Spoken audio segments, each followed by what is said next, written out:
You're listening to Tori Ryder's She Said What podcast. I'm Tori, along with Marcy Persky. In this installment, a little peek behind the curtain at the technical mayhem that gave us our first hiatus. And how much do you enjoy waiting for someone to yell at you, even if you kind of sort of deserve it? So how long have we been gone? We've been gone like 3 weeks, 4 weeks. It's just been one crappy thing after another. Yeah, I've had a lot of people asking me, like, when you guys coming back, or how long have you been gone? And I have no concept of time. So, like, I don't know, a couple days. Yeah. Well, that's sort of what I kept thinking. If I believed in horoscopes, everything in my horoscope would say, name an item that you have used faithfully for over 10 years, it's going to die. As long as it's not human, everything's replaceable. Well, that's true. One person did die, which is how I've been spending a bunch of my time. I have a friend who sort of went down a political rabbit hole and worked himself into an abject fury. And he was an old friend, so we grandfathered him in no matter what objectionable thing he said. And then about a year and a half ago, I said to him, I don't think being this angry all the time is good for you. And he let me have it. And at that point, I just shut up. And then a year and a half later, he literally walked out of his bathroom and dropped dead. So on the one hand, that's been horrible on every level because his wife, I just won't even go into it. She's not well and he's taken care of her. So a bunch of people stepped in. But then here's the awful thing. When you go through somebody's stuff, which I'm helping his widow do, like there are some things where you think, oh, I'd kind of like to have that. And you're like, no. See, I'm still at the point that we picking up, I think, from our whenever our last show was a few days ago. Yeah. I'm still like finding things that I need to get rid of. Oh boy. Before I walk out of my bathroom and keel over, because I don't want anyone to find it. I'm not sure how much of that I've got because I'm so paranoid about writing anything that could back to haunt me that for years, and I think still, I've literally signed every birthday card to the spousal unit and the kids, love me. Go ahead, show that in a court of law, spouse. Love me. Yeah, you can't pin a thing on me. I may have been married to you for decades, but good luck trying to prove that I'm responsible for this card. I am the best person in the universe at hiding stuff. Ooh. At the same time, I'm the worst person in the universe as finding what I just hid. Is this new with your age or is this consistent? No, this is consistent from probably 2 years old on. Really? I'm always hiding stuff, and I can't find it. Even stuff I don't hide, I can't find. I spent 45 minutes looking for this giant purple water thing this morning. And it was? On the counter in the kitchen. There are actually people in this world who can remember things. There was a big reunion of the radio station staff where I worked for, I don't know how many years because I can't remember. And they had a big reunion and I didn't go, but they're putting up all these pictures of people I should know because they were there when I was there. And I'm looking at them going, I don't know that I have no idea. And some of that is that I worked in the middle of the night, but that's also just what I'm telling myself because there are plenty of people who were there when I was there, and I'm looking at the pictures going, I recognize the name. I don't know you. Well, that's the reason I became a journalist, is because at some point in my younger life, I saw people standing around actually taking notes in a notebook while people were speaking. And I went, wow, what a novel idea. Because I remember nothing. And I'm also one of those people that, like, in every class that I had, I'd be frantically scribbling everything that a professor or whoever was saying, and then get back to study and couldn't read a word. So, So the first you're thing I telling had me to that do was journalists make it all up because they can't read their notes? no, no, no, no. The first thing I had to do was improve my penmanship, which Oh, they don't really teach anymore in schools, I no, don't think. no. Yeah, penmanship used to be a source of pride for me because I worked really hard at it. So that by the time computers came around, I could actually read everything that I wrote down Whoa. and not misquote people and know exactly what's in my little notebooks. And I looked at an application that I filled out like 2 days ago. I couldn't even read my name. That's how bad it is. And it's like, okay, no more pens for Marcy. And oh, you know what that brings me back to? What? I saw a commercial or heard a commercial on TV Mm, while I was cleaning the house the other day for youth in a bottle. what? Something called youth in a bottle. And all I could picture in my mind was a laboratory with kids in bottles. And I can't get that out of my head You're a now. very literal person. I guess, but isn't that an awful name for something? Youth in a bottle? There's a lot of bad naming going on. Very bad naming. So I was mentioning my friend's widow, and Mhm.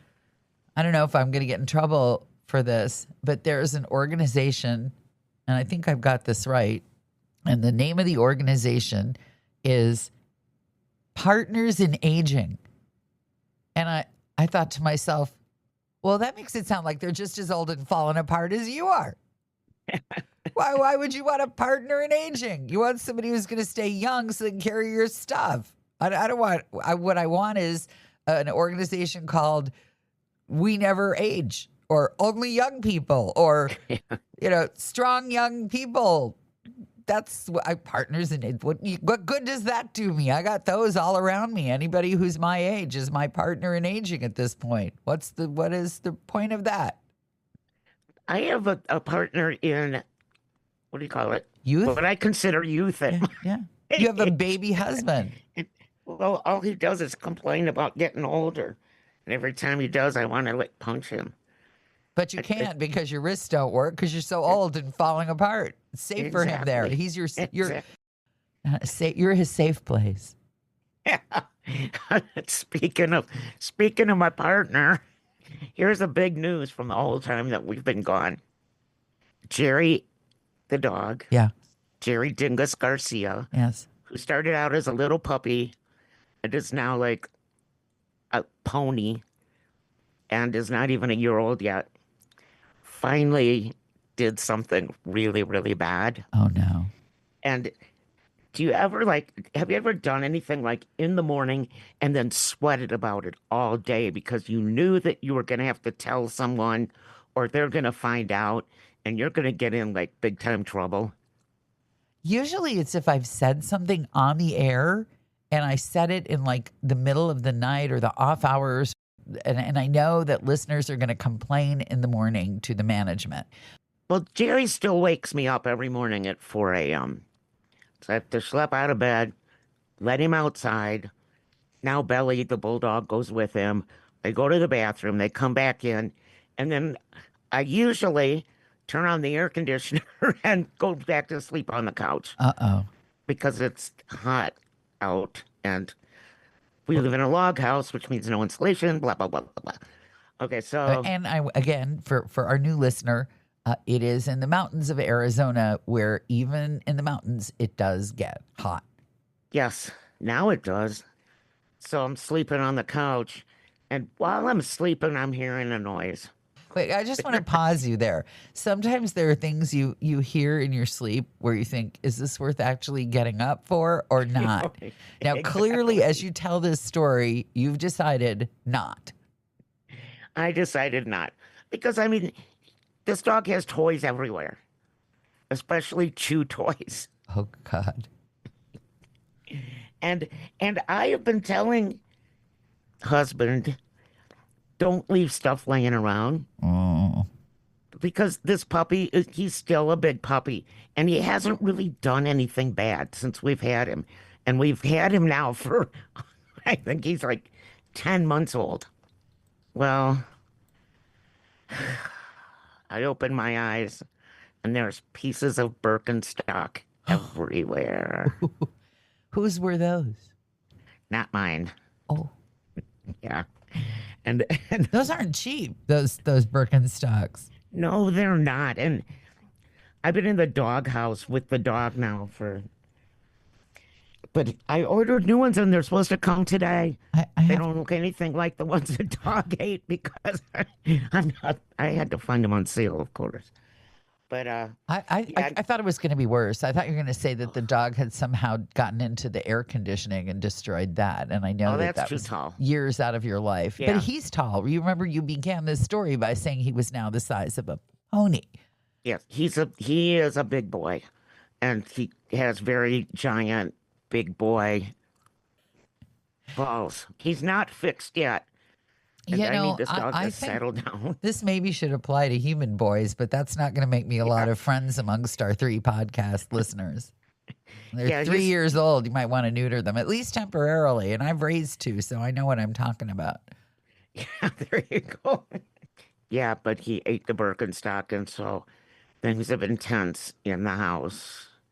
And waiting all day to get yelled at, and it turned out to be everything I expected and more. That's Oh, the wow. biggest thing to happen here. I have some new studio notes here for you. I told you most of what went wrong, I think. Yes. Yes. But people won't know because we couldn't tell them that my 13-year-old Mac computer died peacefully in its sleep after the recording mixer died suddenly and horribly. There's a really awful moment as a professional broadcaster when all the professional gear that you felt so proud of turns out to be now something you can buy that would fit in a shoebox down at Guitar Center. So the thing that I've lovingly spent and maintained for years died. And I bought all the stuff I was supposed to buy. So I opened up the box. I got out the keyboard. They send it with batteries. Woohoo! They send the mouse with batteries. Woohoo!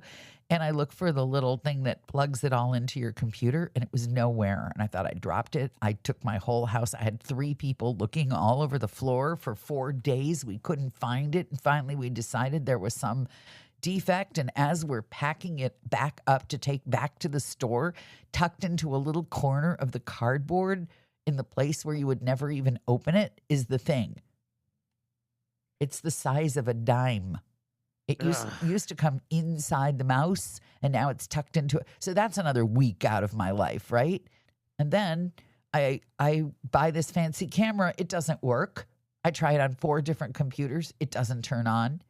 I tell the place I bought it I want to return it. They say it's going to be a week. We spend a week waiting. They send a new one. It doesn't work. Finally, I get frustrated. I think so much for dealing with bricks and mortar family-owned businesses. And I go on Amazon, and for $20, I have one that works. So let that be a lesson to me, and I don't know what lesson it is. It's not a good lesson, whatever it was. So Well, you donated $20 towards Jeff Bezos' wedding. Yeah, I think I bought a sequin on his wife's brassiere. Yeah, don't even go there. Yeah, I I think went I there. did. I think I bought a sequin on her brassiere. I only hope it's near the prime area for excellent viewing. Well, I just thank the tech gods that I have young people living on the property because somehow my computer and my printer became disconnected and nothing I tried would reconnect the printer. Until a young person came and magically woo the was thing back. magic. Yeah, it's amazing. It was David Blaine, David Copperfield magic. Like he sprinkled some kind of evil technical dust all over everything, and all of a sudden it was working again. And this is why we haven't killed them, It is. or why we haven't neutered them.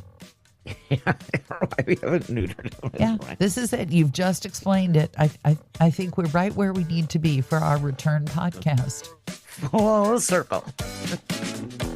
Thanks for listening to the Turi Writers She Said What podcast. Assuming you like what you heard, you might want to leave us a good review and maybe pick up my book, She Said What? A Life on the Air, which you can get from your independent bookseller or that giant website that sells absolutely everything.